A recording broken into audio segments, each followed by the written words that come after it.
you have to make sure that the process is done very quickly. So because of that, basically the punch velocity should be optimized to fill creative cavity. The punch velocity should be as high as possible, so that you can prevent you can complete the operations, the forming operations, before the liquid phase become too small. Also, you need to do that because then basically you keep the shuttle time short, so increase your productivity. So, but however, when you characterize this punch velocity, even though it says that yeah, it must be as high as possible, you have to optimize it to make sure that the material is being filled uh, into the cavity with a laminar flow, with a laminar flow. So you don't want to have a turbulent flow during molding operations. You want to control it low so that you have a laminar flow. So you have to do do optimizations. Right? So only after the cavity is being filled, then the pressure load will increase approximately 1,000 bar. And this is to ensure that microstructure without inner porosity. So this high pressure at the end of the process is required because you want to get rid of as much as porosity as possible, because shrinkage will happen, so on and so forth. So you have to keep on high pressure to push the material in if there is a shrinkage. This is a Thixoforming process simulations. So first you have to do recast. So you have to reheat the recast. So once you reheat the recast, basically you do forging, you forge it. And then after once you forge it, then basically you what do you call it? You eject the material out. So this is a microstructure. So this is as-cast microstructure. So you can see dendritic, right? So once you melt it and let it go through the cooling slope. So this is the conversions from dendritic to spherical and globalized structure. So using its cooling slope, and you can see the transformation from dendritic structure to spherical and globalized structure. Okay. So once you have this and you go through the Thixoforming process, then this is the microstructure after Thixoforming process, which is again maintain its globalized structure without having dendritic structure. So this is the same image of SEM image of that structure. So this is a same backscattered image. So you can see this is distribution of the element inside the what do you call it? Inside the material. So this is you can see this is a same image. This is magnesium, where magnesium exhibit itself. This is where the aluminum exhibit itself. And then you have a silicon well distributed, ferrum, copper well distributed, so on and so forth. So the finished part, the form part, once you do the Thixoforming, you actually can do heat treatment. So some aluminum alloy undergo hardening after exposing to the elevated temperature for a longer time. So you can do heat treatment for the aluminum alloy that went through this particular process. Basically, it has 3 steps. One is solutionizing, heating above the solvent's temperature for a few hours. Solvent's temperature is I hope you still remember this. Solvent's temperature is basically the line of that at below the solidus line.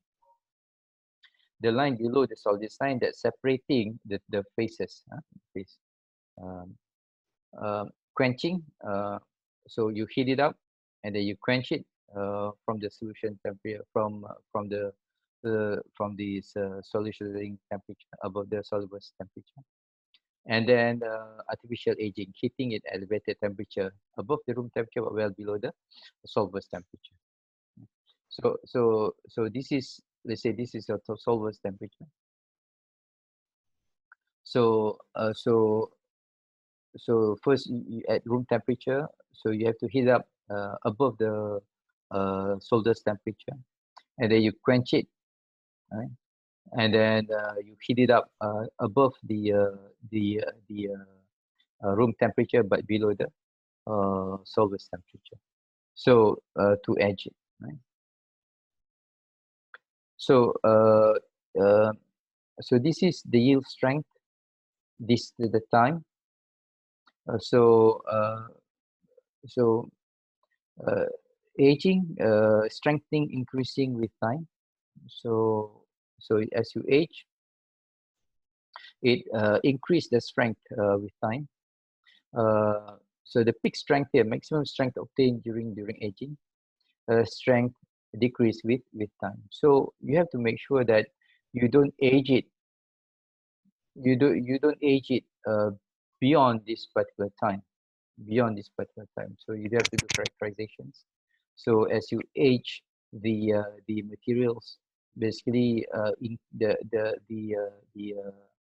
the strength will increase up to certain limit, and if you age it beyond that particular time, it will decrease. The strength will decrease. This is what happened during the particular process.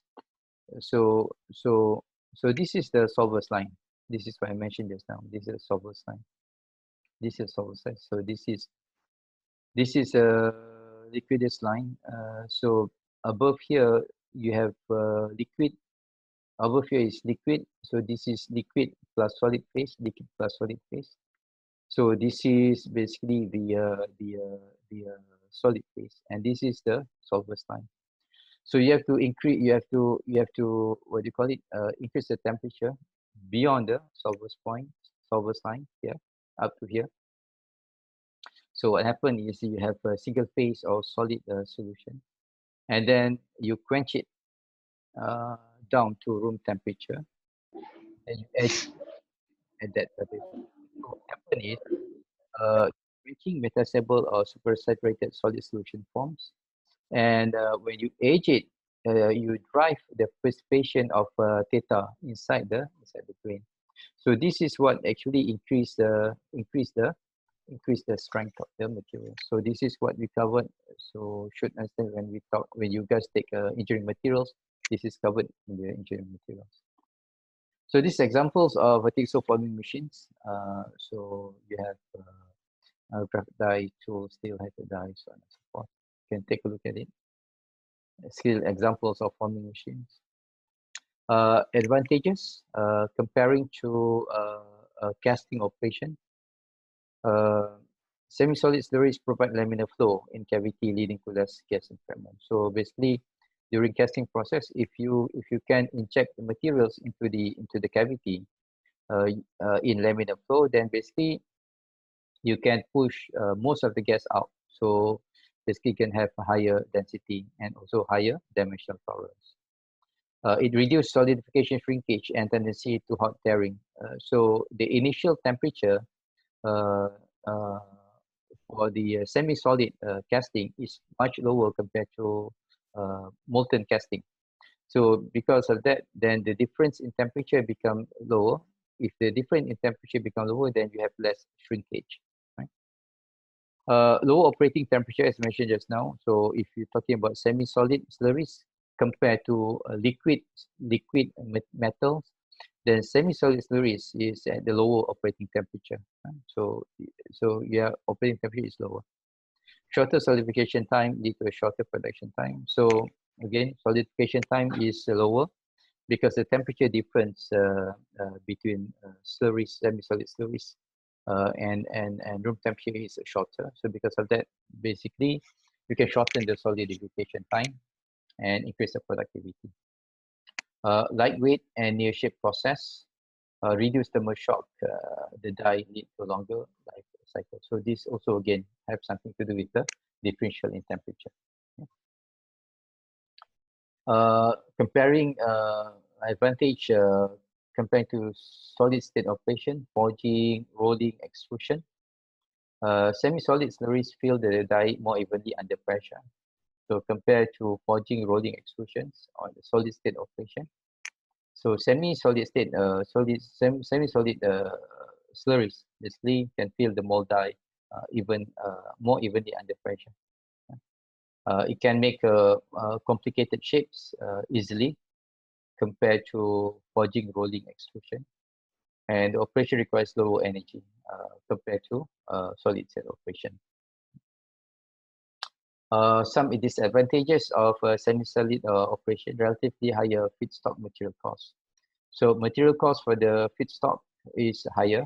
So to make the billet is more expensive compared to just melting it for the casting operation. Precise control of the operating condition is required because the operating window is very, very low. You're talking about the temperature must be held between the solidus and liquidus temperature. Right? Liquid segregation will occur as a result of non-uniform heating. So if you have non-uniform heating on the billet, they can have liquid segregation. So if you have a liquid segregation, basically the uniformity of the materials element inside the alloy will not be good, and you're going to have some problem with regards to material characteristics. Okay. Potential application: replacement of permanent mold parts to eliminate machining and finishing. So you actually can replace permanent mold operation if you have parts being made using permanent mold, you can replace that using this operation. Pressure tight parts such as master brake cylinders, so on so forth is possible. So you can have pressure tight parts using these particular operations. But if you make these particular parts using, let's say, for example, casting operation, it's not pressure tight because regular casting operation, let's say mold castings and casting, it has a dendrite shape structure. Basically, once you machine the surface of it, then basically inside of it is quite porous. So because of that, then it's not pressure tight parts. Yeah. High strength parts such as engine mount, tie rods can be made using this particular process. You don't have to use for forging. Wear resistant parts from hyper-eutectic alloy such as compressor piston, brake can be used. Forged parts require extensive cooling. So basically, these are some of the potential applications of these Thixoforming operations. So these are some of the parts being manufactured in automotive, packaging, electronics application, so on and so forth. Okay. Any questions?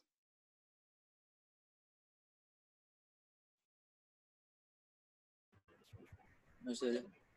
No questions? Okay. If no questions, again, to attempt the quiz, I open the quiz until Friday at until Thursday. Thursday 4 p.m. Thursday 4 p.m. So you have to attempt the quiz. Again, reminder for you guys, tomorrow there'll be a midterm test. So make sure yourself available. Make sure that you test the system prior to the examination itself. What else? So for those that did not sign in sign in a bit late, I was downloading information just now with regards to the final exam. Right? So on the final exam, make sure that right now you try to access your email, official UTEM email account. If you forgot the password, make sure you renew the password and so forth, because you're going to use official UTEM email account. When you save and upload your file for the answer script, midterms and also final exam, same. Make sure that the file is start with your matrix number. Okay, your full matrix number and then your name. Okay? So that it's easy for us to track your file. So make sure do that. Your file name that you want to upload as answer script. Put your matrix number and then name without any symbol. No symbol. Asterisk ke dash ke tak ada. Tak boleh ada. And also make sure you make yourself available 30 minutes after the exam, just in case if you want to counter check something. So you need to be able to be contacted within 30 minutes after the end of exam. Again, maximum file size to be submitted is 10 megabyte. And you need to sign each page of the answer script. There'll be a mock exam. So the final exam, not for our midterm exam will be through ULearn, but final exam will be done using with the final exam portal. There'll be a mock exam conducted soon, where you can access the system, try it out, so on and so forth. So make sure that you watch out for the announcement from UTM on when that particular mock exam will be available. And please try it, because this is a new system. I'm not familiar with it. You also, I'm sure, not familiar with it. So try it. Make sure you attempt it, so on and so forth, so you know how to get around through in the system. Okay. Another reminder is basically your assignment is due on the 12th, this Friday. There'll be no more extensions given on your assignment, both assignment 1 and assignment 2. Okay. So any questions?